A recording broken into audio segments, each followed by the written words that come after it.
Hola, hola, ya aquí vamos conectándonos.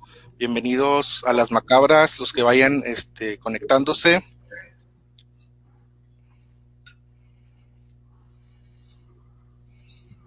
hola, ya aquí vamos conectándonos.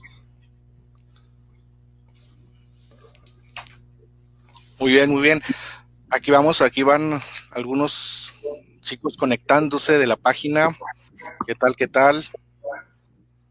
Aquí vamos, aquí ya vamos a esperar a que se conecten unos cuantos, ahí van. Y además, bueno, Antonio, vamos a ir quiero editar de todas formas el video para que subirlo a la YouTube y por medio bueno, de este en vivo utilizar ya la edición. Muy bien, vamos entonces a comenzar. Muchas gracias a todo el público de Las Macabras. Soy Leo de la Paz, escritor, y sean ustedes bienvenidos a este espacio.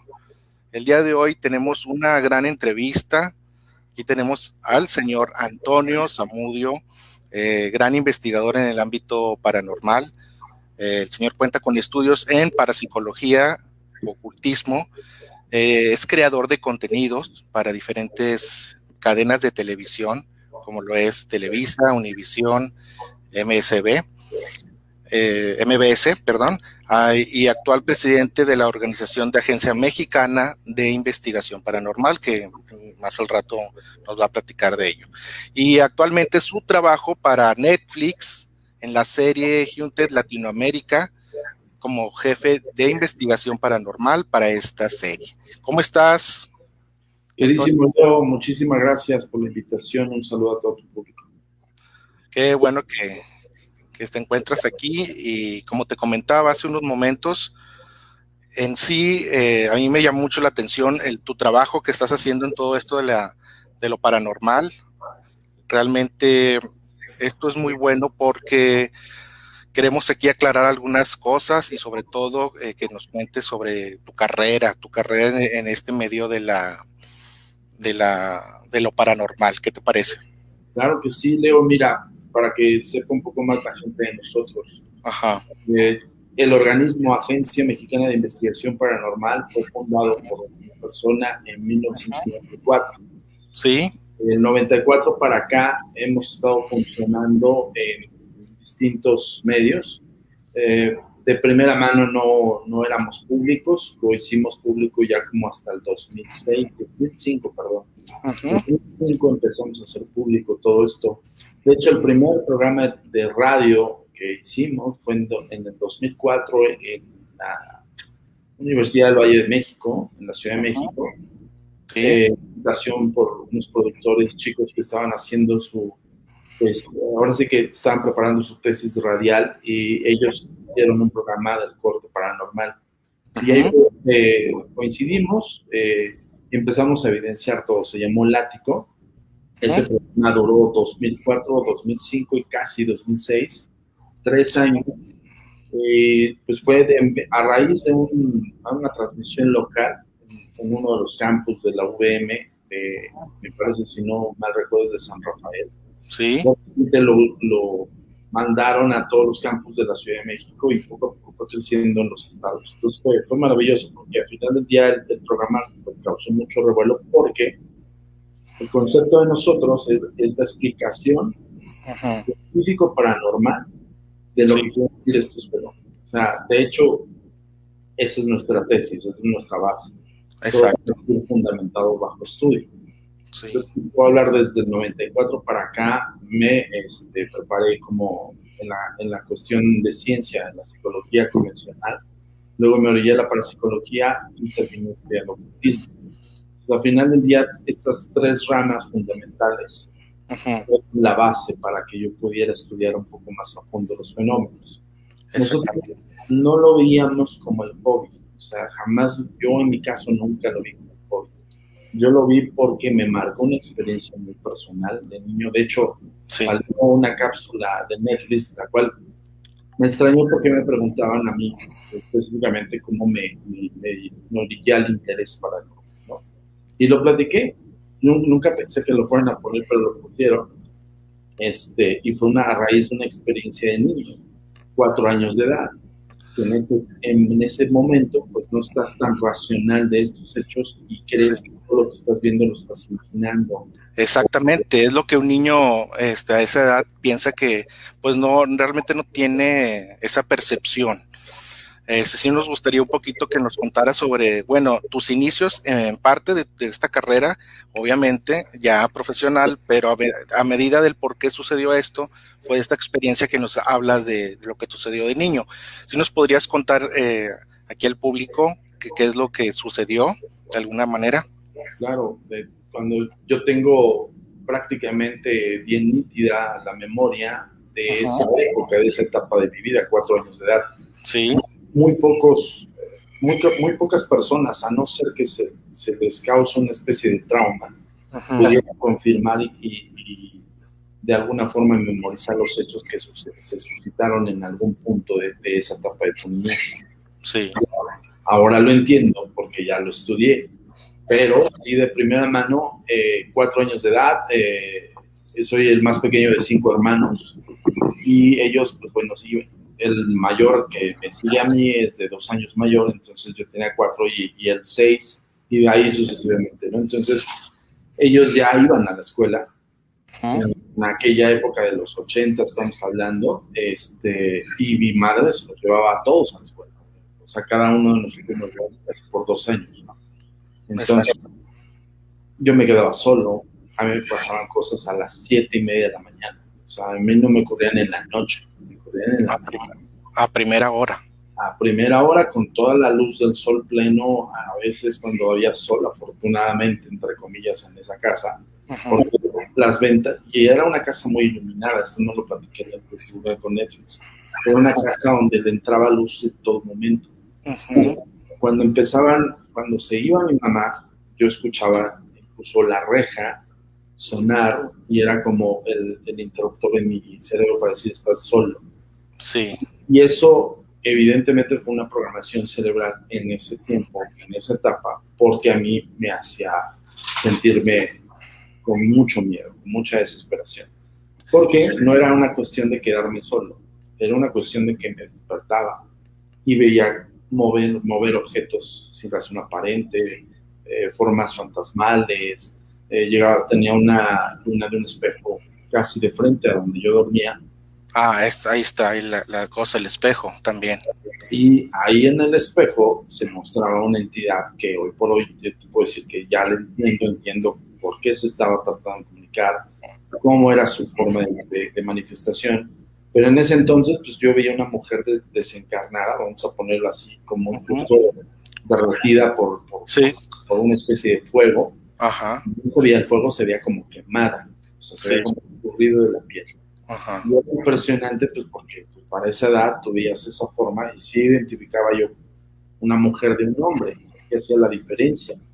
Yo la veía como mujer porque traía el cabello largo, el cuerpo más delgado y además gritaba. Y al momento de gritar, el alarido, porque un alarido retumbaba toda la casa. Entonces yo en ese momento era correr hacia la puerta de mi casa a buscar a mi mamá. Y había cosas muy densas, muy fuertes. Entonces yo a raíz de eso, pues el miedo me forjó una especie también de curiosidad. Porque afortunadamente tuve uno de los baluartes, además de mi madre, mi padre, que ya trascendió, justamente él trasciende en el 94, y yo a los 2 meses fundé la agencia. Y bueno, esa es otra historia, pero él siempre me decía, todo aquello que te aterra podría tener una explicación, y eso se me quedó para siempre. Sí. Entonces, cuando yo cumplo 6 años de edad y cuando yo estoy ya en la primaria, aprendí a leer, el primer libro que me regala mi padre es La Enciclopedia de los Fantasmas. Entonces, ese libro a mí me influenció en todos los sentidos, porque era una lectura no propia para un niño de 6 años. O sea, era una lectura de casos documentados, verificados e investigados por distintos precursores de la investigación paranormal desde el siglo XVIII hasta en ese entonces, eran el 85, 86 más o menos.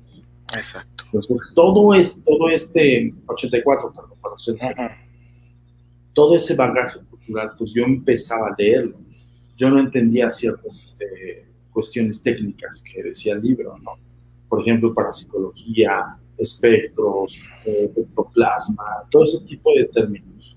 Yo creo que eso te ayudó mucho porque, digo, muchos niños que a lo mejor les sucede eso, pues nada más se quedan ahí con lo que les dice a lo mejor, con lo que dicen los demás, ¿no? Que un fantasma, un aparecido, pero mira, ahí tú estás mencionando que ahí empezaron aquellas bases por la que te decidiste estudiar esto, o sea, el por qué, encontrar, Claro. yo creo que eres una persona que te gusta, ahí lo dice tu título de investigador, o sea, investigar, y desde ese momento, pues ahí yo creo que te nació lo que tú querías hacer de siempre, ¿no?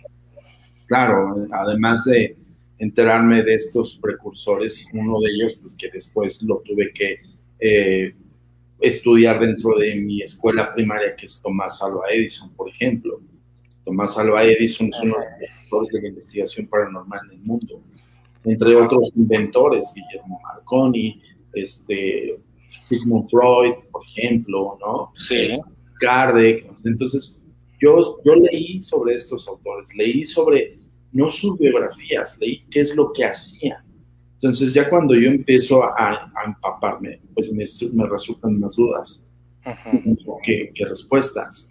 Y de ahí, pues también mi padre pues, me ayudó mucho a encontrar muchísima lectura, cuestión bibliográfica. Hoy lo encuentras en Internet, pero yo les digo, la verdad es que no confío mucho en Internet porque en Internet falsean muchas cosas.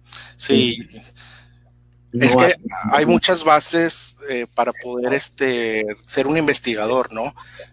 Yo creo que algún consejo que les puedas dar, porque yo veo mucho en lo que es en YouTube, en muchas plataformas, grupitos de personas que, pues, bueno, se dicen que son investigadores de lo paranormal y ahí andan en todo, se la pasan yendo a lugares donde hay casas vacías, donde hay cementerios y todo eso, para buscar algo. Entonces, qué les aconsejas a a todas esas personas que se atreven a ir como si nada a esos lugares en donde yo creo que hay un buen acumulación de energía que no es nada positiva, ¿no? Pues es que justo eso, ¿qué es lo que te da la base para que no te enfrentes a una ignorancia de esa magnitud para que tú llegues a un lugar a buscar como la aventura de grabar en la noche? Y te puedes enfrentar tanto una energía, como tú dices, negativa, aunque ciertamente, por ejemplo, en mi caso, yo no hice esa operación cuando tenía 15 años. Yo empecé a investigar a los 13 años. Desde ahí yo empecé a investigar. Entonces, pero ojo, investigar. ¿Qué quiere decir? Que yo me fundamenté bibliográficamente bajo libros, para que me entiendan, porque hasta en esto también está una mala información. O sea, hoy por hoy en Internet está induciendo a la gente a ser idiota, perdón, ¿eh? Pero eso es una realidad. Claro, la gente tiene, el Internet yo creo que es un medio tanto bueno como positivo como negativo.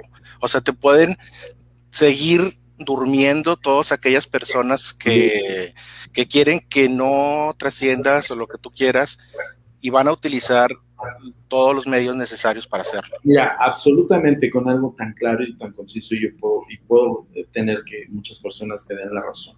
Hoy por hoy un chavito de primaria todo lo ve por internet.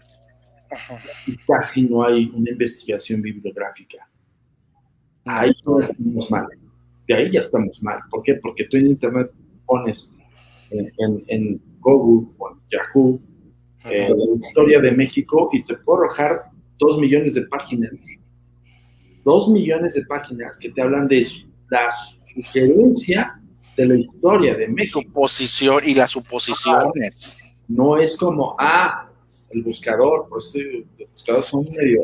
O sea, los buscadores les valen sobranos sorbetes y aprendes o no aprendes. Al buscador le interesa que lo uses. No, y que es lo mejor en aquellos años, digo, a mí me tocó, obviamente, cuando nos encargaban ir a la biblioteca, a mí me gustaba mucho estudiar lo de la mitología griega. Y a mí me encantaba ir a la biblioteca y buscar libros del Partenón y de los dioses y de la jerarquía y todo. A mí me encantaba todo eso porque pues me gustaba ese tipo cuando a alguien le gusta algo, yo creo que es bueno investigarlo, leerlo, buscar libros, no así en internet. Tú como escritor, pues, tú te tienes que dirigir hacia una investigación más fehaciente, justo para confirmar y corroborar tus historias, tus leyendas, para que tú puedas hacer un discernimiento para tu público. Es común encontrar eso. Pero, por ejemplo, ahí radica mucho en la cuestión también de quién te está dando las clases, porque si el maestro pues ya le da hueva a calificar que realmente hiciste una buena investigación y te dice, bueno, ya lo buscó, lo encontró y es copy-paste, y si el maestro ni siquiera tiene la intención de leer lo que le está mostrando su alumno, no se va a dar cuenta nunca que es un copy-paste. Ahí, entonces ahí también, aparte de que el chavito te da hueva a meterse, yo entiendo hoy lo de la pandemia, pero antes de lo de la pandemia hace un año, seguimos en la misma línea, ¿me explico? O sea, sí, porque ellos nada más buscan la información en el texto, que vean el texto, no pueden buscarlo, pueden buscar el libro, incluso. Además, yo les voy a decir una cosa, Wikipedia miente mucho, Wikipedia no es una base, ni científica, ni objetiva, ni nada. Wikipedia lo hacen todos los buscadores, todas las personas como tú, como yo, que estamos aquí en Internet. Y de repente Wikipedia hasta te dice, háblanos de algo que tú conozcas. Perdóname, eso no fundamenta nada. Sí, es lo que yo es lo que también veía en Wikipedia, no es realmente, no es nada confiable, la verdad. Y la bronca es que, todos los chavos de ahora, justo por eso están este tipo de corrientes de pseudo investigadores. No son investigadores, perdón, que les diga, son joveros, yo así le llamo, que son chavitos que les gusta el hobby, y otros buscan el seguidor. O sea, si ellos tienen 1,000, 2,000, 10,000, 50,000, 500,000, 1,000,000 de seguidores, yo les voy a decir una cosa, YouTube, y no es para sabotear a YouTube, pero eso es una realidad. Yo tengo una página web desde el 2007. Yo tengo las estadísticas de mi página web, directas de la empresa que es contratada para eso, para mi cosa y para mi dominio. Y esa empresa me da un servicio de contabilización. O sea, me dicen, mira, tu página fue visitada de tal número a tal número en este mes. Y te dan los números exactos, porque ellos, evidentemente, es un servicio que te dan. YouTube, yo les voy a poner así. ¿Ustedes creen que YouTube no maneja sus cifras a su antojo? Claro. Claro que sí. Ellos tampoco no es ganar por ganar, es ganan ellos. Claro. Ganan ellos. No. Yo me he dado cuenta porque por muchas cosillas, ¿no? Ciertas cosas ahí que yo me ha tocado vivir, no es ganar con ganar, es yo gano. Y así es como ellos están manejando. Y fíjate, qué bueno que mencionas, qué bueno que les das este gran consejo a todas esas personas que ahorita, pues no nada más lo hagan por tener un canal y por querer darse a conocer o tener vistas y lo que tú quieras, sino porque realmente tengan ese don de la investigación. Y la investigación no es ir a los lugares nada más a pararse ahí. ¿Por qué? Porque vamos a lo mismo, te puedes acarrear malas energías, porque este mundo de lo paranormal no es un juego y no es mentira, o sea, es algo muy serio. O al revés, Leo. Ojo con eso, porque, por ejemplo, te puedes cargar malas energías. Yo te lo digo así de antemano, como investigador, está mal connotado cargarse de malas energías. Por ejemplo, hay un mito muy reacio en todos los saberes del mundo paranormal. La gente no se carga de energías malas. Eso no es cierto, No te persigue un espíritu, te persigue tu percepción. Una cosa es muy distinta. Muy importante. La persona que es sensible y es perceptible y que explota su sensibilidad en cierto lugar, pues lo va a explotar en todos lugares a donde vaya. Sí, porque en realidad estamos conviviendo con un mundo paralelo, ¿no? Donde se encuentran todas las entidades y están en todos lados, ahorita, aquí, en donde sea, pero quien lo percibe es la persona, el que lo percibe es el que lo arrastra. Ahora, el que lo percibe en ese lugar puede ser que la manifestación sea como lo que pasó con Brisa. En el caso de la casa maligna, uno de los episodios de Hunter Latinoamérica. Así es. ¿Qué pasó con ella? Pues su percepción fue más receptiva que incluso que sus hijos y que su esposo. Sí. Ella la remetía en todos los ataques, porque ella era perceptible. Cuando se va de la casa, cesan los fenómenos de esa magnitud, pero no cesa que Brisa pueda tener esa percepción en otro lugar. Exacto, sí, eso lo vimos.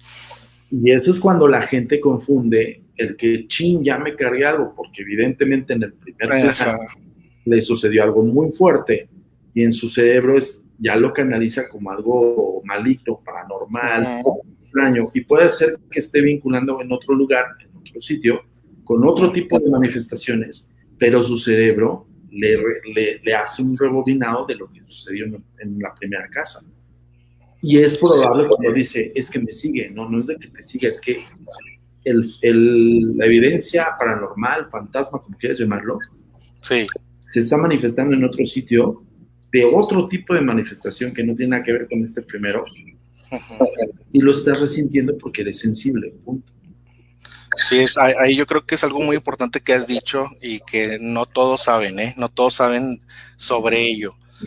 Y sobre lo que te mencionaba yo hace unos momentos antes de conectarnos, que la vez que me tocó ir a un panteón con una persona y que yo pues la verdad ni sentí nada, y él decía que aquí, que veo que unas caras y que las fotos y mira, y sí, en las fotos se veían como que caritas y lo que tú quieras, y yo la verdad, no sé, mi percepción en ese momento era, digo, no me gustan los lugares solos, y obviamente, pero yo por andar ahí, y me tocó eso, yo no percibí nada, y así quedó. Claro, al final del día, ojo, no es lo mismo la vinculación que tuvo tu amigo, incluso que lo pudo fotografiar. Nosotros tenemos casos donde la persona es vinculada con una entidad espiritual y la persona videograba todo en ese momento y se ven cosas, ¿no? Reacciones. ¿Pero por qué? Porque hay una razón específica y eso te lo da el estudio. Exacto, el estudio. Y esa es la base fundamental de cualquier investigador paranormal, de verdad se lo digo. O sea, sí, yo te entiendo. Cuando empecé yo a escribir mi primer novela, fíjate que yo la tenía en la cabeza, todo tenía en la historia. Y en las noches no podía dormir porque tenía los personajes y yo ya tenía como una película, ¿no? Una película que tú ya te sabes. Entonces yo lo que hice fue investigar primero cómo se escribe, cómo se puede escribir, porque pues no es lo mismo llegar y a escribir como todo lo que piensas. Después así me pasó, y cuando yo lo volví a leer dije, ¿qué es esto? Entonces yo compré varios libros de cómo escribir, cómo redactar, cómo hacer, los personajes, cómo mostrarlos, todo ello, ¿no? Y aparte ya empecé a investigar sobre la historia, porque pues uno tiene el compromiso de no nada más escribirles por escribir, ¿no? Hay que tener una base, porque el fin es que el lector crea. Sabemos que es ficción, pero debe de creer que existe en su lectura, ¿no? Debes de hacer una lectura inmersiva. Al final del día tienes que hacer lo que se sienta dentro del libro. Es lo mismo que me ocurrió con la Enciclopedia de los Fantasmas. Sí. O sea, yo me metí de lleno a la fascinación del investigador. Del investigador, exacto. Ojo, yo lo entendí a la fascinación del investigador, no a la documentación del fenómeno. Fíjense lo que les estoy diciendo. Por eso, desde chavito, 6 años, puedo nutrirme de ese tipo de bagaje cultural. Exacto. Yo se los he dicho, hoy por hoy lo estás comentando. Tú como escritor debiste prepararte primero cómo vas a escribir un libro para después fundamentar históricamente lo que vas a decir. Y hacer una muy buena obra literaria que puede funcionarle al lector y que puede decir al lector, wow, ay, sí, tan clave, tú que eres escritor, te lo digo, yo me enganché con Daniel Cuevas. Sí, él es el autor de la Enciclopedia de los Fantasmas, entre otros más autores. Ya cuando estudié teología, estudié parapsicología, estudié un sinfín de cosas que te llenas de estudio y sí te tiene que gustar, porque si no te gusta el estudio, brother, sigue haciendo tu exploración urbana, no vas a encontrar No, un ordenamiento de morada. Si te no, va y sobre todo el conocimiento. No vas a tener el conocimiento técnico, teórico, técnico y teórico. Es como todo, ¿no? Es como un arquitecto, como un doctor. Tienes que tener el conocimiento teórico, práctico y técnico para poder, si vas a estar estudiando algo, vas a ir a un lugar o vas a, no sé, a investigar un tema, pues entonces ya sabes el por qué. O sea, y hay nadie de que te va a engañar. O sea, ahí tú te vas a dar cuenta por todo lo de alrededor. Es un claro ejemplo, los 3 capítulos mexicanos. En el ámbito México, yo soy el investigador de México en Hunter Latinoamérica.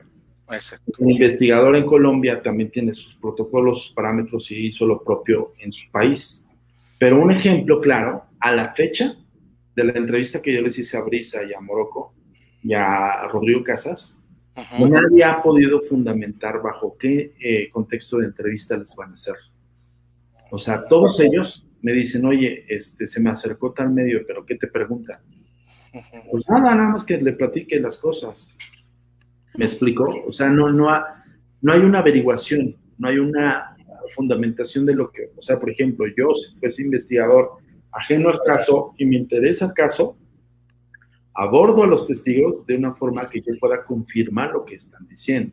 Exacto. Por ejemplo, pero yo ya sé qué hacer, qué preguntar, ¿no? Y muy bien, y cuando comenzaste tú en esto, bueno, comenzaste en los medios, ya que te empapaste de toda esta investigación, se dio solo la oportunidad de estar en las cadenas de televisión para que esa investigación darle fundamento. ¿Fue así de esa manera? Sí, nosotros cuando quisimos hacer esto público fue cuando nos encontramos la versión que ahora tú estás viendo con el internet, de personas que son ignorantes per se, que creen que son investigadores y no te fundamentan nada. Lo único que hacen es grabar con su camarita y cagarse de miedo, perdón esa expresión, porque eso no, y echar mentiras, porque ya hemos visto que otra camarita detrás ven cuando la persona según va a salir así, ¿no? Así. Sí, claro. Y se esconde. De que no, todavía no. No, y es burdo y es muy risorio para nosotros, pero para un chavito de 10, 12 años para abajo, en esta generación, se lo cree todo, ¿no? Ese es el punto. Por eso, perdón, es la generación idiota. Sorry. Yo se lo digo a las niñas, porque ellas llegan en las mañanas y ven y le ponen ahí a Dross. Le digo, ¿qué es esto? Le digo, ¿quién es ese hombre?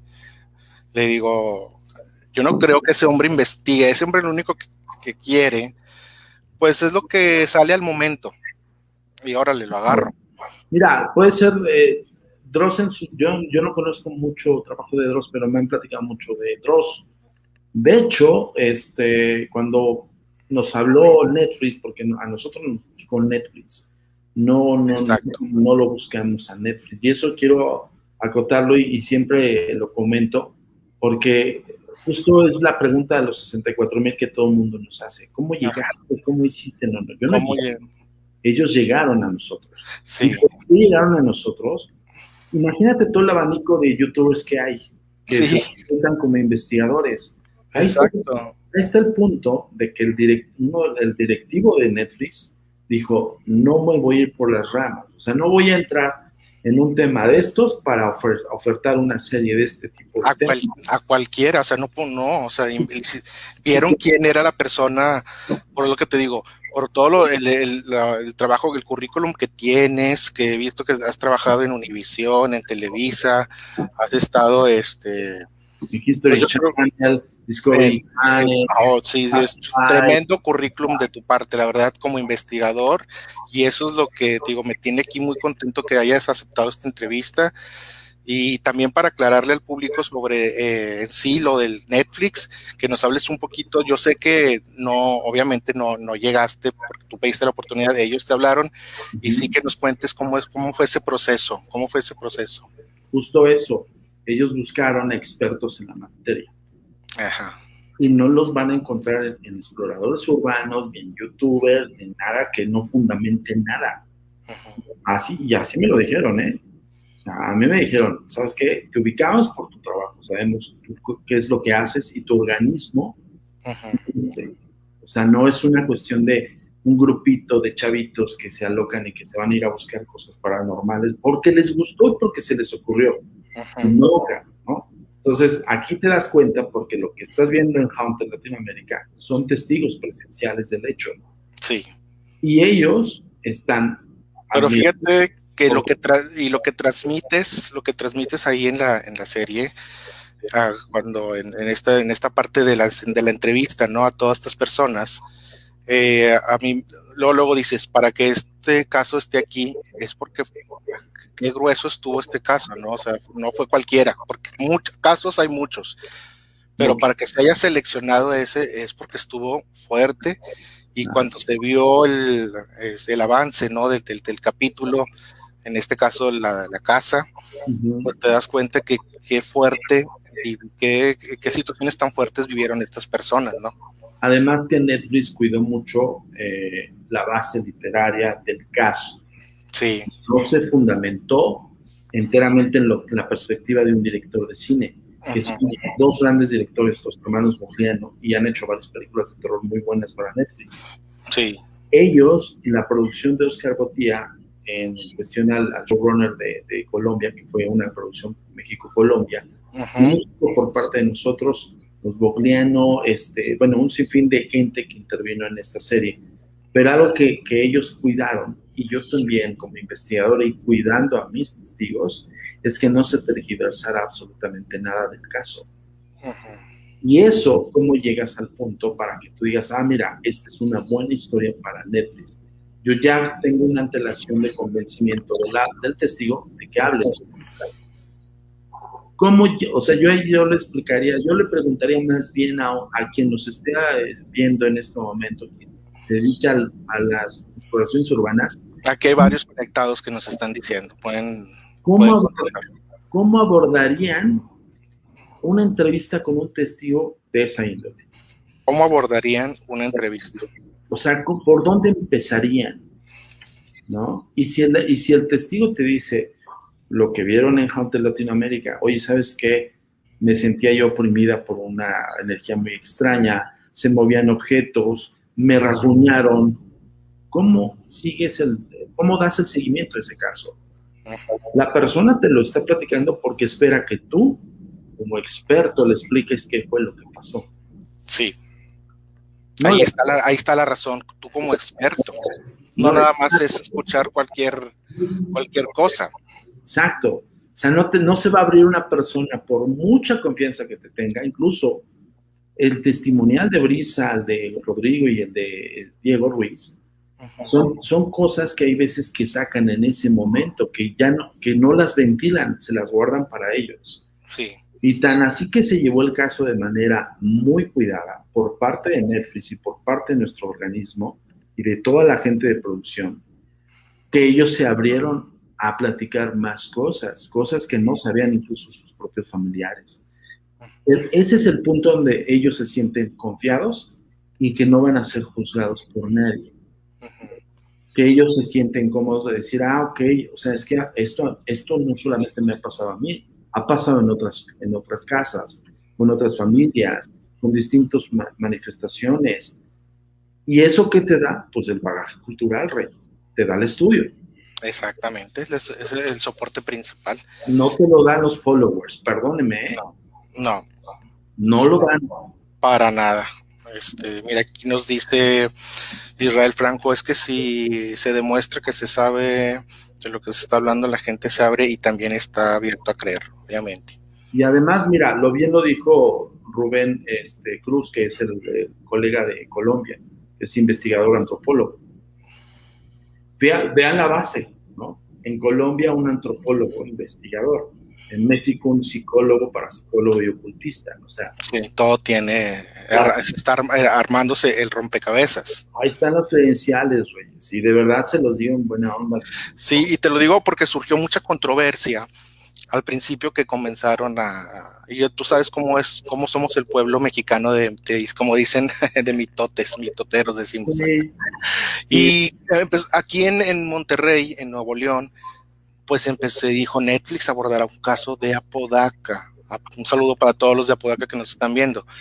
Y entonces de repente digo, a mi canal me llega mucha información de que me asegurándome varias personas diferentes, yo no sé cómo le hicieron, si entre los comentarios de ahí de entre los mismos que ellos hacen, ellos llegaron al acuerdo que cierta historia era la que se iba a abordar. Entonces ellos aseguraban, todo el mundo aseguraba, y yo lo que hice dije, bueno, vamos a buscar esta historia, que en el fondo decía yo, no creo, porque no creo que sea tan, que se sepa algo así, o sea, a la mera hora yo estoy seguro que no es la historia. Era una historia que sí sucedió aquí en Apodaca, una tragedia, y que de esa tragedia la gente pues dice que hay ahí visiones paranormales y fantasmas. Te voy a poner un claro ejemplo de los homicidios que son muy públicos. Por ejemplo. Sí, muy públicos.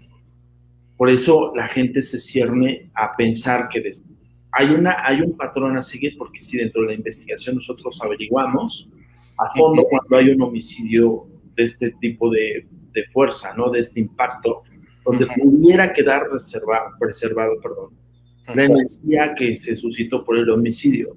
Pero ojo, no todos esos casos tienen una reverberancia paranormal. Paranormal, sí. No todos se presentan y se manifiestan.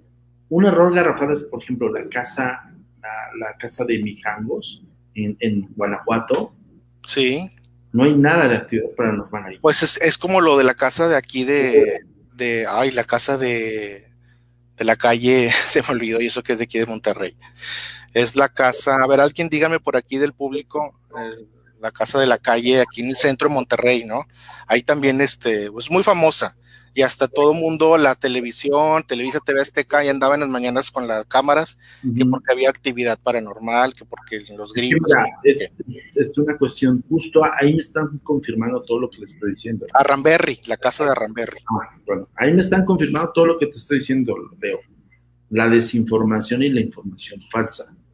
De cómo surge dicen, confirman a alguien, y hay medios de comunicación que empezaron a hablar mucho de esto, la casa de Apodaca. Algunos medios hicieron ahí como una chirimilla, ¿no? Pero lo hicieron bien. Un medio que hace bien su trabajo sugiere, más no confirma. Como otros medios que sí dijeron, es el caso de Apodaca, de la niña esta, por ejemplo. Sí. Ese es un homicidio que se le puede denominar un magnicidio por todo el contexto mediático, para que me entiendan. Sí. La gente habló de todo esto, por eso se puede hacer un magnicidio, aunque no sea un personaje de la historia específico, pero sí causó mucho revuelo, entonces sí considera parte de un magnicidio. Y eso no confirma en absoluto que haya fenómenos posteriores al homicidio. Para que confirmemos esto, no es esa casa. No es ese caso, no son los testigos de ese caso. De hecho, en Las Macabras, como te comentaba, llegó a publicarse, y aquí lo conocen como el caso de la niña de Apodaca. Y yo, chicos, aquí les comento que el caso, dice caso de terror de Apodaca, historia que posiblemente abordará Netflix en Juntos Latinoamérica. Esto está en el canal de Las Macabras, chicos. Y fue realmente debido a la controversia, y yo les comento que esa no es la historia, y ni siquiera Netflix tiene nada que ver con los allegados a ese caso o a esa tragedia que sucedió. Fue como que un chisme colectivo, y la verdad es que nos sirve mucho para los canales, porque debemos de tener siempre una base. En sí, yo dije, pues si es una historia que cuentan los demás que se aparecen y que hay fantasmas y que todo eso, pero realmente yo siento que si vas a escribir una historia hay que, como bien dices tú, investigar bien.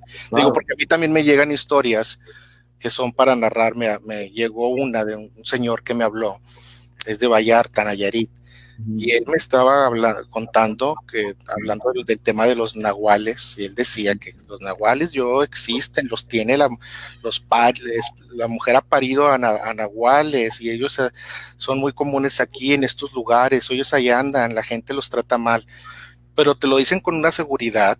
Claro. Y dices, pues esta gente no tiene por qué mentir, o sea, ellos te cuentan lo que de chiquitos les dijeron o vieron o no sé. Y bueno, o sea, ahí está Mira, no creer. el ejemplo que das nos ocurre a nosotros como investigadores. O sea, imagínense cuántos casos vemos que son falsos. Sí. Tenemos que meterle tiempo y de repente le metes tanto tiempo que terminas averiguando que no es real, tan real. O sea, no te está mintiendo la persona. Sin embargo, se enganchó con una leyenda, se enganchó con un, ¿qué dirán? ¿No? Con un chisme. Y se lo creyó tanto que hoy por hoy en un análisis psicológico estoy convencido de que es una realidad. Y ese caso te hizo perder 2 semanas, 3 semanas o más. Pero yo, por ejemplo, en esos casos, para mí me fundamenta más mi tesis. Porque yo lo hago bajo el estudio, digo, perfecto. También existe aquel creyente que simplemente le implantan una idea y él solito se autoconfirma sus testimonios. Y no propiamente los ha vivido. Sino este también es un comportamiento extraño de la psique y la fascinación ante los hechos paranormales. Pero, pues, a mí me funciona. Aunque yo de repente digo, perdí tanto tiempo aquí, esfuerzo, todo. No lo perdí, porque al final del día me confirma ciertos hechos. Exacto, y para la próxima vez tú ya tienes ese respaldo, ya vas a saber cómo a llegarle, ¿no? A esas gentes, y te vas empapando hasta que dices, ¿sabe? Inmediatamente me imagino que llegas y cuando ves, yo creo que es la fisionomía de las personas, la actitud, ya te das cuenta si va a mentir o no va a mentir, o si dice la verdad o no. Eso te lo da la psicología convencional, ¿eh? O sea, por eso cuando me dicen, ¿qué hago? Termina tu carrera. Sí. No hay atajos, de verdad, todos los chicos que nos están viendo, terminen su carrera, deben de tener un bagaje cultural, 100%, para que tú puedas abordar un caso, por lo menos para tener un discernimiento racional de qué le vas a responder a una persona que vive con un hecho sobrenatural. Exactamente. No, y Ahora hay otro punto, Leo. Por ejemplo, aquí lo estoy leyendo. En la Ciudad de México existe una casa muy famosa por actividad paranormal. No porque sea famosa quiere decir que sea real, ¿eh? Se llama la Casa de la Tía Toña. Es falsa esa casa. Nosotros la investigamos en el 97. Confirmamos que simplemente era una leyenda de boca en boca, pero la leyenda no confirmada, como la gran diferencia de la Dama del Molino, por ejemplo. La Dama del Molino en Chihuahua es un tipo que es policía, es criminalista, Rodrigo Casas, y este cuate desde un tiempo para acá fue asediado por una de estas fantasmas carreteros. Nosotros le denominamos veronas, por eso lo comento en la cápsula de Netflix. Y ese caso nos llama la atención porque es muy endémico de México. Es tradicional. Todo el mundo, ahí sí para que vean, ahí sí les confirmo, todo el mundo ha escuchado por una vez en su vida la Llorona. Todo el mundo, en algún momento de sus vidas ha escuchado o hablar o la escuchado. Sí, tienes razón, yo lo he escuchado. No sé qué sea, no sé qué sea, que a las 3 de la mañana se escucha y es algo raro, no sé qué sea. Pues no sé qué sea. Eso confirma una leyenda muy vivida, o sea, una leyenda que hoy por hoy en el siglo XXI sigue vigente. Sí. Y la leyenda, si nos vamos a la profundidad, me vas a confirmar, si no como escritor, empieza desde la Cihualcoatl, desde ahí, de la muerte. desde la época prehispánica, este tipo de figura femenina que hacía un alarido, un llanto para vaticinar hechos funestos.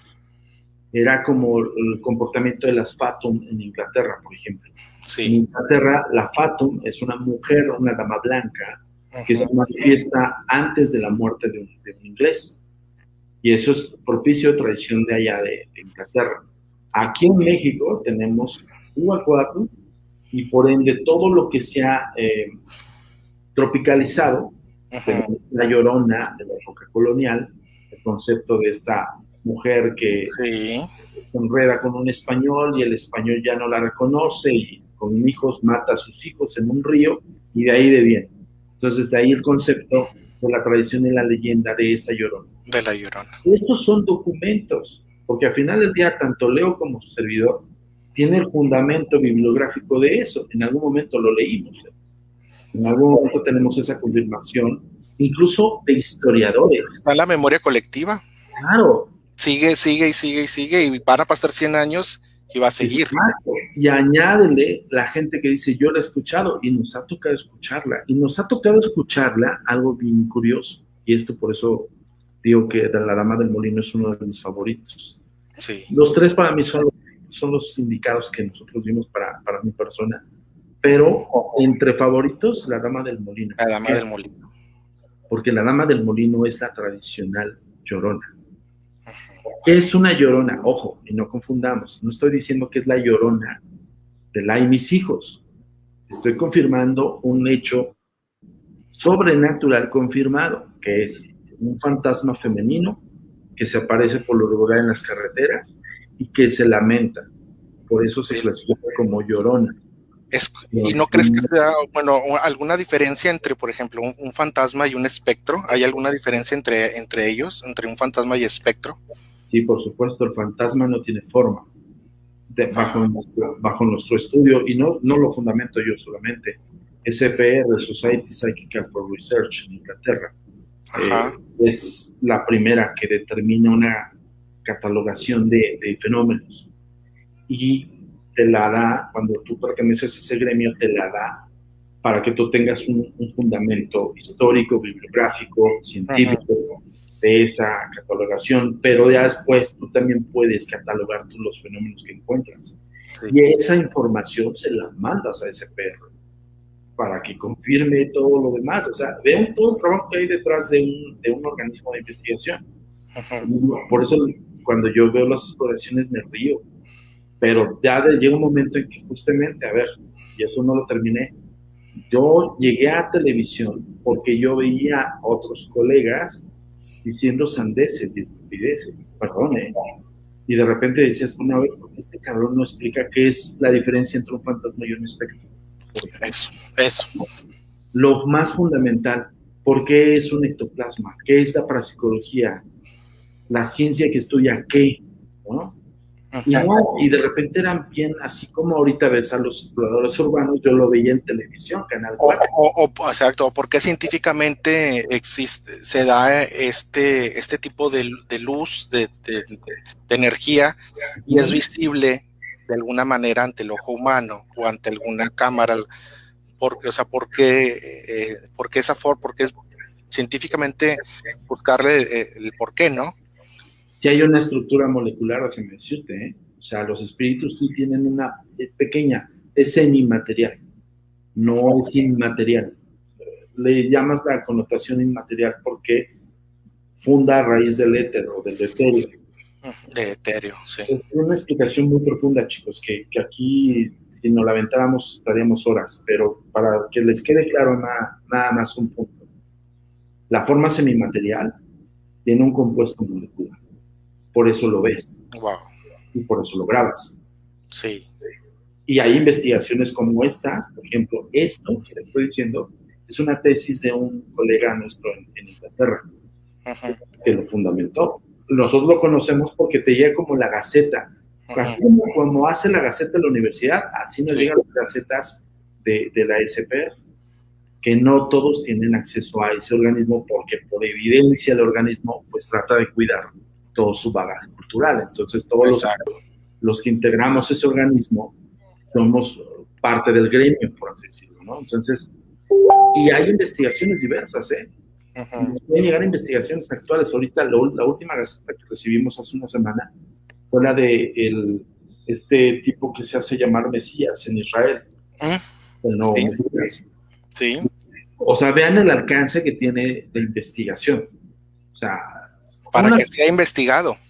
Claro, o sea, te mandan la Gaceta para decir, a ver, quien esté en su país, quien tenga esta información, recabe información. ¿Y eso qué hace? Pues crea una fundamentación más grande. Y la labor de nosotros es investigar por lo que nos toca en lo que se está viendo a nivel social. No, llevarlo de una manera seria, porque vamos a lo mismo. Ahí se va el colectivo, el chisme colectivo, y empiezan, por ejemplo, ya diciendo que, pues, que es el Mesías o que es el antimesías, ¿no? Y por otros lados desmintiendo. Entonces, realmente, como bien lo dijimos hace unos momentos, el internet solamente te va a confundir ahorita. Entonces, la gente debe de estar despierta, de investigar, de leer, no nada más el Google. No. Y es lo que siempre decimos, Leo. Y te agradezco la invitación porque tu público también me imagino que va a abrir su campo de investigación. ¿En qué sentido? Por ejemplo, yo les digo siempre, sálganse del recreo y métanse a las aulas. ¿Quieres ser investigador? Tienes que estudiar. No hay atajos, no hay fórmulas fáciles en esto. Y más, si quieres llegar a tener un organismo como el nuestro, llegar a los estándares de calidad para estar en una plataforma digital, la más importante del mundo, tienes que porque como bien decimos, YouTube, lo único es followers, tener vistas. Pues no, o sea, realmente a mí me gusta mucho escribir historias de vida, historias que han sucedido, paranormales, de situación de vivencias, y la verdad yo encontré algo muy padre en esto, porque de las leyendas o historias que de antaño que me cuentan, pues a mí me gusta mucho escribirlas, y ahora sé que a lo mejor por lo de la pandemia y todo eso, le metí más fuerza a esta parte del canal. Y bueno, sí, para mí el investigar, yo creo que a veces sí me llegan historias que digo, no, esto es mentira. Le digo, no, como decimos acá, se la bañaron. Y dices, no puedo narrar esto, no es leíble, no es leíble, técnicamente no es leíble, por la forma en la que, y aunque tú lo arregles y lo adaptes y todo lo que quieras, no es posible. Entonces, ¿sabes qué? Ahí te quedan. Yo prefiero, hacer una historia por semana, que sea, tratarlo de investigar bien, y ahora, como me dices tú, pues buscar más fundamentos en la investigación para que esto pueda sonar y la gente pueda tener esa perspectiva, ¿no? Ahora, mira, es más, evidentemente también entiendo que son conceptos complicados. Yo lo experimenté, pero tenía 6 años, ¿no? O sea, lo experimenté a los 6 años de leer tecnicismos, ¿no? Sí. Yo entiendo perfectamente que los que nos está viendo ahorita en este momento y los que van a ver después el video, van a tener en el rollo de decir, ¿a dónde busco, cabrón?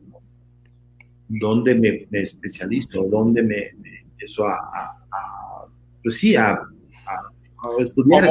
¿Cómo estudiamos este fenómeno? Digo, por el interés que ahorita tienen.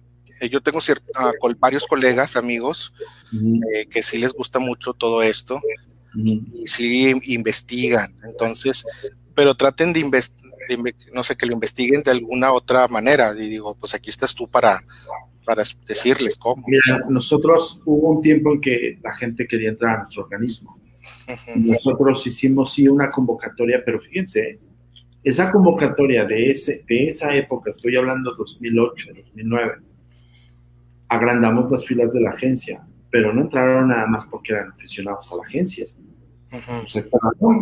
Porque terminaron su carrera, se liaron al estudio del fenómeno paranormal y nosotros nos vimos en la necesidad de hacer docencia de lo que ya sabíamos. Porque si no los puedes dejar, no es como yo la experiencia que yo tuve que tuve que viajar a Barcelona y estudiar el ocultismo lado y fundamentarme con grandes amistades y tener incluso teología con varios padres que colaboran dentro de la agencia, exacto, ¿no? Como eclesiásticos. Entonces, yo sé que no todos tienen esa oportunidad. Entonces, lo que hicimos fue, ok, vamos a crear una especie de taller para que la gente lo entienda mejor, pero que sí fundamente. Pero no lo dejamos al aire, porque, por ejemplo, esa generación de estudiantes son los que ahora nos acompañan a la investigación paranormal. En la investigación. Por ejemplo, veo que fundaste lo que es la Agencia Mexicana de Investigación Paranormal. Sí, en el 94 es mi organismo de investigación, y en el 96 el Centro Nacional de Paraciencias. Sí. El Centro Nacional de Paraciencias es todo lo que es el colectivo científico que nos colabora, que nos ayuda, que nos aporta e incluso que nos confirma las investigaciones de la agencia. Fíjate que estaría muy bien, por ejemplo, es como dices tú, esos talleres, pero no que entren cualquiera, porque imagínate, todo mundo va a querer estar llevando un taller de paranormal, pero la cosa es ver quién sí tiene como un examen, ¿no? Es como todo, no cualquiera puede entrar. Exacto, exacto. No cualquiera, porque todo mundo va, imagínate. Al SPR no entramos de Y otis. sobre todo que eres tú una persona muy profesional y que no vas a dejar que después anden ahí haciendo mal uso de las cosas. Fíjate cómo es una cadenita. SPR para nosotros es lo que posiblemente hay mucha gente que quiere entrar a la agencia. O sea, nosotros veíamos a SPR como decir, es el organismo que debemos estar ahí, cara. Y nos costó rato entrar, porque nosotros entramos hasta como por el 99. Imagínate, hace 20 años, 21 años. Pero fíjate, de inicio, del 94 al 99, pues sí nos aventamos 3 años, sí. Porque iba a ser casi los 4 años, en poder registrar nuestro organismo dentro de las filas de la CPR. Pero ¿qué nos pedían? Por ejemplo, hay muchos colegas que tengo ahí afuera que te dicen, oye, quiero pertenecer, cool, güey, hazme un caso. Yo siempre les digo, como a mí me pidieron en SPR, se los digo también a los que quieren ingresar a las filas. Les digo, estructúrame un caso, cómo lo desarrollas, cómo lo investigas, fundamentame todo y mándamelo. Sí. Ya es donde claudican varios, porque pues no es lo mismo. Pues mira, esto yo lo sé porque alguien me lo platicó y fui a grabar en la noche y grabé estas manchitas y para mí eso es un fantasma. Pues ahí ¿no? Por ejemplo, antes de que terminemos, porque me imagino que ya estamos en tiempo, tú preguntaste un dato, espectro y fantasma. Fantasma no tiene forma específica. Un fantasma puede ser un orbe de energía, una bolita, exacto, una emanación ectoplasmática, háblese de una nube, puede ser algo amorfo, total, pero que existe, que lo estás viendo. Ese es un fantasma. Sí. Un espectro es una figura definida, pero no tiene rasgos específicos. Puedes definir esa figura en el ámbito de la catalogación de la agencia mexicana. El espectro para nosotros es una figura específica, humanoide, animaloide, de objeto. Ese es un espectro. ¿Y el espectro viene de algún otro plano? El espectro puede ser... La mayoría que nos meten en la mente es esto, de que el espectro pues es una entidad o demoníaca o algún ser espectral o a una ánima en pena que sí pudo tomar la forma de lo que era antes. Digo, eso es lo que siempre te comentan y sí estaría bien que lo aclararas. No, el espectro es que va, por eso hablo de la catalogación, o sea, quiere decir esto, la clasificación de fenómenos. Fantasma ya definimos que es algo que no tiene forma específica, más que una bolita, por ejemplo, los orbs. Sí. Que, ojo, no todos los orbes son fantasmas, con eso. El espectro es lo semimaterial en una forma expresa, que quiere decir que yo defino que sí hay una silueta. Sí. Nada más. Y que la silueta me puede referir a un hombre, a una mujer, ¿no? Porque puede tener ciertas características que hagan la diferencia entre ¿Y ese ser tiene vive en algún lugar ese ser? O sea, tiene, no vida, porque pues la vida es aquí, ¿no? Vida es material, pero tiene alguna esencia, alguna chispa que esté animada en algún otro plano, es el espectro. Es que mira, ahí estamos hablando entonces de dimensiones y estamos hablando de universos paralelos. Sí, existen los universos paralelos. Es un tema más profundo, que no necesitaremos más tiempo, pero bueno, para que me entiendan. En dimensiones, hay algunos eruditos que hablan de 10 dimensiones, otros eruditos que hablan de 6 dimensiones, y la más básica, es de 4 dimensiones. Sí. Nuestra dimensión es la segunda Sí. Una antes que la primera y sucesivamente, tercera y cuarta dimensión. Uh-huh.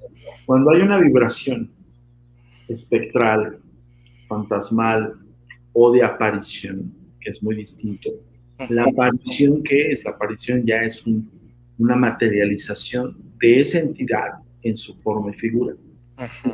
Es donde ya vemos rasgos, donde notamos incluso cabello, ojos, boca, nariz, ropa. Uh-huh. Hay apariciones también de diferentes grados, uh-huh. Diferentes, vamos a ponerlo, niveles. Una aparición de nivel muy alto es una aparición de ver una persona, incluso tocarla.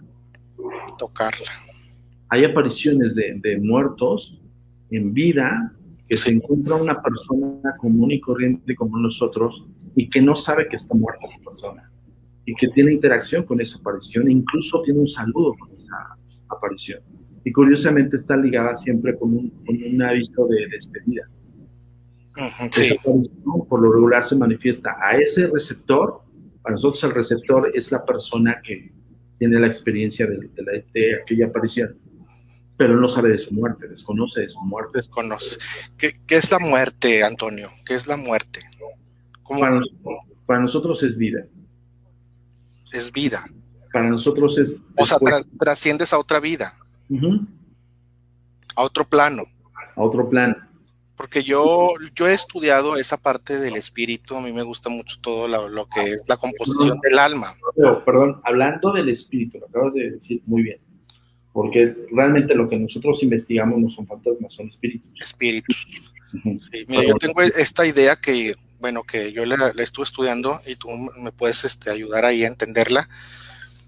Que el espíritu en sí es un trazo de energía viviendo en algún plano, ¿sí? Este trazo de energía o luz, para poder encarnar en este reino material, en esta dimensión, pues se desprende una parte de su esencia, una cantidad de su luz para animar al cuerpo humano, ¿no? Entonces, en algún lugar se esconde, en algún lugar de tu cerebro, de tu cabeza, de no sé, que te hace que anime al cuerpo a que este motor biológico pues funcione, ¿no? Y una vez que ese espíritu muera, pues se incorpora a su otro yo, a su yo superior, a su parte luz, y ahí se van las vidas que ha tenido, porque yo creo en la reencarnación, y las vidas que ha tenido, pues ahí se van adjuntando, ¿no? Las memorias, como un banco de memorias. Eso es lo que yo siento que... Lo entiendes bien, obviamente está reversionado bajo otro tipo de doctrina. Sí. Yo lo que puedo hablar es de la doctrina de Allan Kardec. Allan Kardec es el padre del espiritismo. Y él determina que hay 3 elementos fundamentales en el ser humano. Es el cuerpo físico, que es la materia que se destruye, es como nos vemos ahorita, como estamos ante un espejo, ante los demás. Uh-huh. Es el cuerpo astral o periespíritu o espíritu, que es la conciencia de quiénes somos en vida. Sí. Quiere decir esto, pues que ese espíritu sabe que yo sé que soy investigador en esta vida. Uh-huh. El espíritu que tengo tiene sus datos en esta encarnación. Bien, sí. Lo que quiero decir. Aquí da implícito la reencarnación. Exacto. Y en la otra parte fundamental, que es justamente la emanación de esta energía extraña, rara, que incluso sigue siendo un misterio, es el alma. El alma, sí. Y el alma, junto con el espíritu, son esas simbiosis semimaterial y energético para que nosotros, no propiamente, porque ahí voy a desafiar muchas teorías científicas y no es propio para un investigador. En sugerencia, Allan Kardec determina que eso es lo que te da la vida. Lo que sí es una comprobación científica es que, por ejemplo, el cuerpo humano pierde 21 gramos al morir. Exacto. Y los 21 gramos... La película de 21 gramos, homónima, te lo dice. Y no solamente porque la película lo dijo, ¿no? La película, pero... ¿Y dónde están esos 21 gramos? Los 21 gramos no corresponden ni a evaporización de los fluidos, ni al cúmulo de sangre combinado con el agua, no corresponde a eso. científicamente pues no. Hoy por hoy los científicos no se explican por qué el 21 gramos es la pero ahí está esa investigación. Para los científicos paranormales, 21 gramos es el peso entre el espíritu y el alma. Exacto, ahí está, la conexión. No, la verdad es que sí, a mí me gusta todo ello. Yo no soy una persona que tenga experiencias así paranormales. Soy un escritor, hoy no me considero tampoco, un escritor, como decir que soy un escritor, pues ya no levanta mi ego, pero soy un aprendiz de escritor, ¿sí? Un aprendiz de escritor, y siempre voy a aprender. Siempre, yo creo, un maestro en la universidad nos decía, nunca es tarde para estudiar, siempre estudien siempre, nunca que estés viejo. Claro, yo se lo recomiendo, nosotros nos actualizamos todo el tiempo. O sea, y lo que les gusta, porque no es fácil a lo mejor decir en una familia, voy a estudiar algo paranormal. ¿Por qué? Por todos los clichés que se tienen, ¿no? Del tema, y de que los abuelitos, y no, ¿cómo es posible? De hecho, cuando yo empecé a escribir los libros, mi mamá me dice, oye, tu abuelita dice que no escribas porque te vas a volver loco. Bueno, imagínate que le digan eso a alguien que quiere estudiar paranormal, pues no. Obvio. Por ejemplo, yo en mi caso sí fue el apoyo absoluto de mi familia. En caso de mi madre, pues no le gustaba tanto, pero porque ella también venía de una familia muy religiosa. Entonces, evidentemente yo cuando hago esta investigación, cuando hago esta doctrina, vamos a ponerlo así, porque es prácticamente una doctrina, sí. Y sí te estás especializando continuamente. Por ejemplo, hay casos que me llegan donde impera la opinión de mis amigos, colegas psiquiatras. Sí. Y hasta en ellos cae un reto, ¿no? De análisis más profundo de cómo una persona se comporta ante un hecho sobrenatural paranormal. Sí. Como, por ejemplo, la sobrenaturaleza de los poseídos, por ejemplo, ¿no? Hay muchos mitos en torno a eso. Es un tema muy largo de la posesión y todo ello. E implica lo que es el docto de la psiquiatría. Sí. Ahí no está ajeno, Y es justamente para no tergiversar, para no meter a una persona a que si te llega una persona a decirles que estoy poseído y tiene un grado fuerte de esquizofrenia, no cometas el error de decirle, sí, son espíritus que te están poseyendo. No, espérame, no es así. Tienes que analizarlo todo, debe tener un historial clínico, si no lo uno como investigador tiene que invitar a la persona a que lo haga. ¿Por qué? Porque tienes que confirmarlo todo. Fíjate que te voy a contar algo. A mí una señora me mandó muchos audios de una historia que no se escribió, que decidí no escribirla porque ella me la mandó por sus casos por audios. Ella la tachaban que tenía esquizofrenia, pero ella desde niña pues, siempre tenía todas estas situaciones paranormales, veía fantasmas, espectros, se veía fantasmas, veía espectros, escuchaba ruidos, como mencionabas, todo ello, y me contó toda esa historia desde que era niña y todo lo que, las vivencias que le pasó hasta adulta, incluso lo más fuerte que me contó hasta ahora. Bueno, hubo un tiempo que estuvo recluida en un psiquiátrico por todo eso, porque la familia decidió que lo que ella decía estaba mal. Y lo que me contó al final es que atacó a su esposo. Ella dice que recuerda que vio su cuerpo, cómo salió de la cama y se fue a atacarlo a la cocina, como que con un cuchillo. Y después regresa a su cuerpo. Y ahí ella no sabe por qué. Entonces, por ella lo asegura. Ella asegura todo. A ver, algo, por ejemplo, en la cuestión de los poseídos, y eso confirmado a nivel psiquiátrico, a nivel psicológico y a nivel creencia, porque aquí interviene en todos los ámbitos. Por ejemplo, nosotros sí le delegamos, por ejemplo, cuando llega un caso de posible posesión, primero tenemos que confirmarlo para que nosotros demos parte a las autoridades eclesiásticas. Nosotros no hacemos la función de exorcistas. Exacto. Mucho con eso, porque de repente tú ves allá afuera que ya hasta son exorcistas, ¿no? Entonces... Sí, no, eso no, yo creo que sí, y como dices, un par de aguas, ¿no? ahí el exorcista, las personas que se dedican a ello, bien lo dices, es esa parte, ¿no? Es doctor y tienes que respetar ahora sí que zapatero tu zapato. Sí, exactamente. Pero si te toca llevar un caso de esta índole, nosotros siempre de antemano pedimos el historial clínico de la persona, 100%. Si Sí, no es lo como tiene, todo, exactamente. claro, si no lo tiene, entonces nos ayudan los colaboradores del Centro Nacional de Paraciencias. Tenemos 3 psiquiatras. Uno de ellos es eminencia, y no podemos decir su nombre porque evidentemente él trata de buscar la discreción, pero fíjense, está dentro de nuestras filas. ¿Qué pasa con él? Que cuando nos llegan casos de reto científico, a ver, échanos una mano, échale un ojo, y él se sienta con nosotros a hacerle la entrevista. Y Fíjate, eso es la gran diferencia, ¿no? De cómo trabaja un organismo de investigación. ¿Sí y me explico? exacto, y debe de partirse en un equipo. Por ejemplo, Sí, yo claro. como escritor, pues la idea que tomé de ese caso que la señora me estuvo mandando, pues fue una historia. Después ella no estuvo de acuerdo, dice, es que no fue así como me pasó. Claro. Le digo, es que mira, yo le digo, yo la adapto para que el Claro. público la perciba de una manera. Yo ¿Me tengo que entiendes? adaptar la historia y dijo, es que no fue así como me pasó, porque ella veía entidades monstruosas y todo eso. Entonces, obviamente yo como escritor, pues yo le voy a dar una adaptación. Entonces al final decidí pues no sacar su historia a la luz y que pues bueno, se quede ahí quizás en algún momento.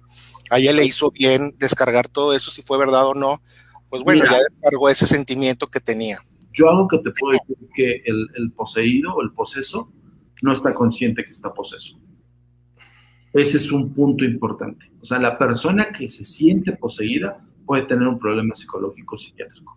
Sí. La persona que no tiene conciencia en absoluto de lo que está haciendo a nivel consciente o subconsciente es un posible caso de posesión. Posible. No está Sí, confirmado. es Entonces, un tema muy grande. A lo mejor, si gustas otro día, sí, podríamos platicarlo. sí, claro, Pero, nosotros tenemos uno de nuestros archivos, es uno de los, un exorcismo oficiado por el episcopado. Nosotros dimos parte al episcopado y confirmó la posesión y confirmó el exorcismo vía Vaticano. O sea, es justo cuando dices, bueno, estás haciendo bien las cosas. Y gente como, por ejemplo, los directivos de Netflix, pues ven eso. ¿Me explicó? O sea, no ven al cuate que anda, por ejemplo, en chismes o al cuate que anda en una exploración urbana creyéndose investigador. Ven a este tipo que dicen, ay, cabrón, nos estuvo en Milagros de Codificado. Estuvo sí, debatiendo con los líderes eclesiásticos junto con los científicos más reacios. uh-huh. Ahí está, ¿no? No hay Oh, forma. y la calidad que se demuestra, ahí está Netflix, como ahorita que la serie esa que está como entre las mejores 10. Y ese es Sí, el resultado de la calidad del trabajo de ustedes. exacto, y algo que es Y lo ve, las personas que tenemos esa visión se da cuenta, San y, Antonio, nos damos cuenta. Cuando yo vi el capítulo, yo dije, detrás de esto hay una excelente investigación. A mí me gustaría saber quiénes son. Y estuve viendo ahí, dije, al rato veo en los créditos y, y ya después empecé a investigar y cuando llegamos contigo. Pero sí lo primero que percibes es que hay una gran investigación, no es cualquier programa, sí, de es que, chismes o de cualquier canal. O sea, por yo les ejemplo, recomiendo, chicos, que vean esta serie, Unity Latinoamérica.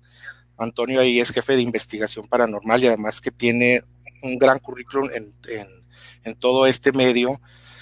Y la verdad, para que saquen de sus dudas de lo que es realmente una investigación total acerca de lo paranormal y no nada más decir que porque vi esto o vi el otro, ya me creo investigador. sí, mucho ojo con eso. Yo lo único que les recomiendo es que estudien. No hay atajos, no hay una fórmula que te lleve a hacer lo que nosotros hacemos.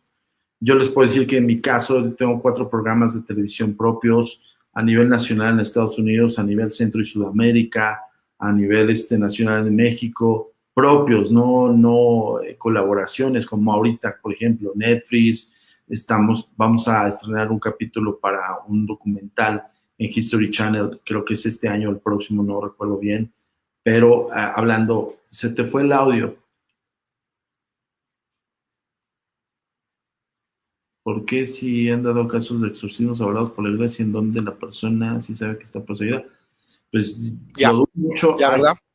Perdón, estaba leyendo a Israel que dice, Sí.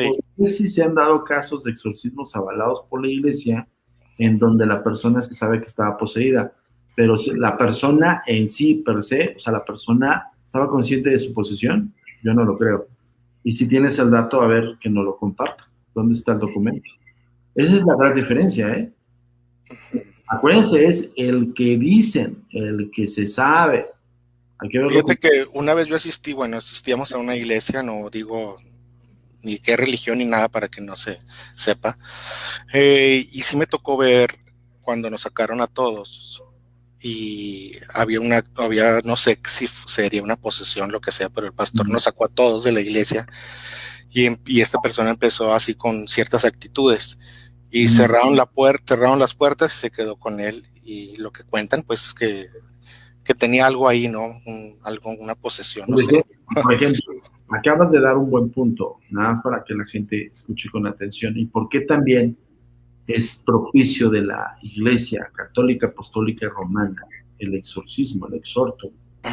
Ellos lo crearon, evidentemente, no solamente por per se la Iglesia, sino también por las Sagradas Escrituras, e incluso se habla de que Jesús hizo, si es que existió, hizo exorcismos. Exorcismos. Ahí les va por qué. Todo demonio que está implícito del conocimiento de causa por la iglesia, háblese del tema iglesia, todo demonio sí es factible que pueda poseer un cuerpo. Incluso Allan Kardec, el padre del espiritismo, que es la base de cómo conocemos el espiritismo. Voy a comenzar a leerlo, sí. Hay que leerlo. Él dice y define por medio de una investigación mediúnica, él lo que hizo, mucha gente dice, ¿cómo sabe tanto? Pues porque él fue el creador de las sesiones espiritistas. Y él también descubrió la capacidad sensorial de una persona para ser un medium, para interlocutar con un espíritu. Sí. Todos sus escritos van ligados a entrevistas directas con mediums, con espíritus. O sea, los espíritus hablaban por el medium. Y Allan Kardec dice, ningún espíritu común, como nosotros, como cualquiera, puede poseer un ser humano. Exacto. Y lo confirma la iglesia con sus demonios. Ahora, si estamos hablando de demonios, estamos hablando de demonios babilónicos, estamos hablando de Belcebú, Astarot, Belial, Tusbel, todos esos. Y si quieres hablar de demonios, hablemos de las clavículas salomónicas, donde ahí viene el escriba de los demonios. Ahí es otro tema también que utilizan estas personas, de los demonios. O sea, les gusta mucho hablar de demonios como si nada. Digo, yo tengo mis respetos también para ciertos temas. Y incluso en mi libro de las macabras sí se habla de ciertas entidades con nombre, pero yo dije, por mi interior dije, con todo respeto, voy a hablar de estas entidades y nada más porque voy a escribir. Nada de que los quiero aquí ni nada rondándome. Claro. Yo voy a escribir una historia. Entonces, yo te digo una cosa. Así, mira, en el estudio de la psicología y de la teología como tal, ves todo ese tipo de ramas, ¿no? Sí. Un demonio como tal, pues, no propiamente nos hace caso. Por así decirlo. Es como hablar de seres muy, muy superiores. Sí. Y, por ejemplo, acabo de escribir que es el caso de Annalise. Y ese caso, ojo, cuando lo dieron a conocer, fue base de una película. Pero cuando realmente tienes el documento fehaciente desde cuando empieza esta chica a ser procesada, no hay ningún dato confirmable de que estuviese consciente. No es cierto. Ahora, otra cosa muy interesante. La peli hace el documento de esta chica. Hay algo que se llama protección de datos y derechos de autor. Y hay algo que también se llama que no puedes tú ventilar el caso, por ejemplo, el caso de Netflix, Están las personas testigos, están firmados, está autorizado, su rostro está ahí, pero ellos están participando en ello, están bajo autorización. Sí. ¿Hasta dónde? ¿Por qué te explico todo esto? A Israel, que escribió acerca del caso de Annalise. Ese caso, cuando se conoció, fue por la película. Y la película, ¿cómo se respalda? Pues diciendo que sí, que están todos de acuerdo, porque la biografía de esta chica, Realmente yo no creo que haya sido que esta niña, porque yo haya dicho, sí, yo acepto que hablen de mi caso. No lo sé. Pero yo les soy honesto, ese caso lo conocimos por la película. Ojo. Por la película. Ojo con eso. Las pelis sí se basan en cosas reales, pero no todas, ¿eh? De repente hay jiribillas, de repente hay recambian, de repente hay... ¿Cómo se respaldan ellos? Pues que pueden hacer, pues hay distintos los medios. Imagínate, lo mediático que pueden hacer para decirte, no, sí, la chica estaba consciente, porque ese caso fue tan documentado, porque incluso estuvo en juicio el exorcista. ¿Por qué está en juicio? Porque ante las leyes, el señor estuvo en el mismo lugar, en el mismo momento que la mujer falleció. Y ahí se investiga un posible homicidio o feminicidio. Ojo con eso, ¿eh? Porque, sí. digo, es bien fácil. No, pues el caso documentado es tal. A ver, no. Pero Y de hablarlo, no, pues no. Documentos. O sea, aquí esto es palpable, documentos, así está. Pruebas, pues eso sí. es. Entonces, para poder ofrecer lo que es una verdadera investigación. Ahora, ¿por qué crees que los padres intervienen mucho todo su séquito de especialistas? Sí. Un exorcista tiene que confirmar el realizar un exorcismo. No es tan fácil. No es de que sí, estás poseso, mañana voy a... Hay padres que se lo avientan al living. Sí, o sea, no, y no dar a conocer esos detalles, pues, ¿cómo vas a hacerlo? Pero ojo, levantan un acta, O sea, muchos no saben de eso. La iglesia hace un levantamiento de acta de hechos, Porque ellos se respaldan de que, mira, esta persona vino y se puso así y pasó y están los testigos, y aquí está. Eso es lo que sucedió. ¿Por qué? Porque justamente se puede prestar a malas interpretaciones. Sí, exactamente. Y al bote dan, O sea, no hay más. O sea, si encuentran que no hay elementos de por todo tu historia, a la cárcel dan. Fíjense hasta qué punto. Por eso intervienen también los especialistas del Vaticano, Intervienen los especialistas del episcopado. No, imagínate cuando hacen algo así y con las autoridades y todo. Tienen que confirmar todo y tienen que dar parte a las autoridades, Eso es lo que no se conoce de los exorcismos, por ejemplo. No, la gente lo quiere desechar para poder seguir hablando y diciendo. Claro. Por eso no es tan fácil. Nosotros también nos llegó una señora, no sé si es la misma, no sé, pero nos llegó también con un rollo, no, que yo tengo una posesión y me mandó muchos audios. Me vino a la cabeza por lo que me dijiste. Pero ella estaba totalmente en el rollo de que quería escribir un libro y que no sé qué, y de repente te ponía los audios de que yo no tengo, ¿cómo decía? Conciencia de mis actos y no. Pero ¿cómo sabes que no tenías conciencia de tus actos? Ahí ya está descartadísimo, ahí sí es... O sea, no hay eso alguno que esté consciente de que... Y eso es lo bueno, o sea, que te genera todas esas bases para poder definir y decir, no, esto no, esto me sirve, esto no me sirve, esto sí es, esto no es. Claro. O sea, y todo es en conjunto, todo. Claro, y hoy pues, ya tenemos 27 años en el área, entonces... No, imagínate. No, la verdad es que es un gustazo, amigo Zamudio, que nos hayas dado esta plática, que hayamos tenido esta plática amena, muy informativa, sobre todo para este canal que es Las Macabras, que es especialista en gatos. Tengo que pedir una disculpa al canal de Leo, porque uno de los tantos que escribimos, le dije, muy directo, le dijimos, no mientas, no es el caso de... Y sí lo hice así porque llegó un momento en que dije, bueno, es que ellos están... No, qué bueno, es que tienes mucha razón y eso a mí me ayuda profesionalmente a cambiar el estilo, porque pues no verse en un lado ya en la payasada, ¿no? Ya en el circo, no, hay que hacer las cosas bien. Hay que hacer las cosas bien porque no debe ser así. O fundamentarlo más, como yo te dije. Sí, fundamentar los casos y todo ello. Si es un caso paranormal, pero tú como escritor tienes la apertura todavía de sugerir la leyenda, y eso es padre, porque, o sea, sí adentras, o sea, sí tienes esa manera de comunicar muy padre, y yo te felicito por eso, porque sí, gracias. haces que el internauta se meta en una posible leyenda, una historia de terror.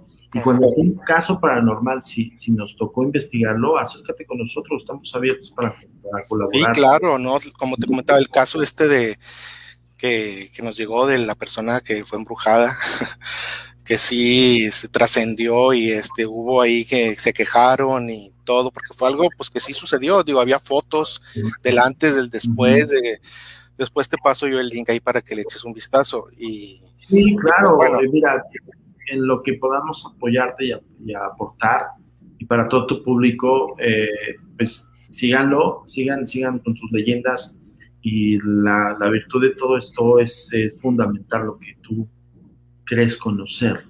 Ojo con eso, porque uno es lo que creo yo conocer y otra cosa es lo que puedo confirmar. Así es. ¿No? Muy bien, chicos, pues miren, para que se conecten al canal de nuestro amigo Antonio Zamudio, es el canal Agentes, se llama Agentes Misterio. Agentes de Negro. Agentes de Negro, chicos, por favor, Agentes de Negro, para que se suscriban y puedan ver todos los videos que él ha tenido desde hace más de 3 años ahí, con verdaderas investigaciones fundamentadas. Y ojo, perdón, Leo, Agentes de Negro, el canal, como ya los explicaron al inicio, fue a raíz de cuando creamos la página web 2007. Entonces, no están investigaciones completas. La mejor forma de averiguar de nosotros es agentesdenegro.com. Agentesdenegro.com.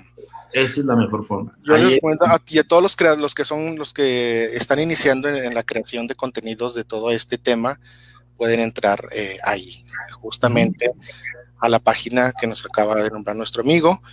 Pues muchas gracias, Antonio, la verdad, muy buena plática, yo te agradezco mucho y esperemos que en lo que yo te pueda ayudar también, claro, te pueda servir, yo estoy para ustedes y pues adelante, Claro, Leo, muchas gracias a ti, a todo tu público, y qué bueno que cuestionen todo, pero también confírmenlo, ¿no? O sea, exactamente. Confírmenlo. Ya les dije, sálganse del recreo y métanse a las aulas. Sálganse del recreo, exactamente. Investiguen bien y a estudiar lo que les interesa, no nada más lo hagan porque quiero flowers, no. Pues sí, no, para nada. Además, les voy a decir algo tan sencillo y claro y conciso. Cualquiera llega a YouTube y cualquiera puede ser el youtuber más grande. Pero no cualquiera puede trabajar en esto. Así lo podemos creer. Exactamente, no cualquiera. Así es, digo, por eso está tu currículum ahí y tu página de Facebook también, Agencia Mexicana de Investigación Paranormal, para que entren por favor ahí y ahí pueden ver todo también. Señor, muchísimas gracias por la entrevista, gracias por corregir este dato y ya somos amigos. Hombre, gracias a ti, amigo. Pues muchas gracias a todo al público de Las Macabras. Les mandamos un gran saludo y esperemos pronto volver con ustedes.